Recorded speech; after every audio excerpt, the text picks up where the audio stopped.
Hello! Paano mag-change pin sa GCash? Dial natin *143 number sign, tapos call na natin sa Globe. *143 number sign, tapos call na natin. Tapos punta tayo sa Globe, sa GCash. Number 8 GCash. Call, tapos punta tayo sa account number 9. Tapos punta tayo sa change pin number 2. Send na natin. Tapos yung current pin code, enter 4-digit pin, yung ginagamit natin ngayon. Yan, 2413 yung password ko. Yan din yung sa ATM ko. Send na natin. Yan.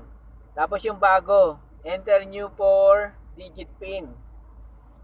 Ang gusto kong number, ang pin kong bago ay 1051075. Yan. Yan ang bago kong new pin.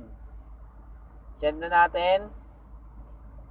Tapos ito yung re-enter new 4-digit pin.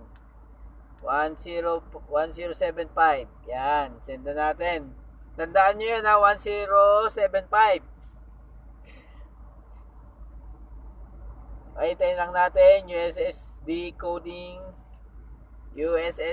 code running. Yon. You have successfully changed your MPIN. Yun na yung pin natin sa GCash bago. 1075. Dating 2413. Okay? Thank you for using GCash. You will receive an SMS confirmation shortly. Yun yung tingnan natin ang SMS.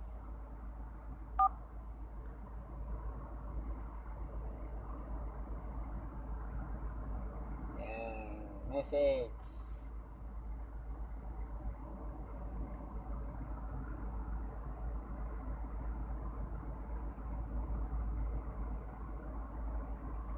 When the light disappear and then this burn, you have successfully changed your MPIN.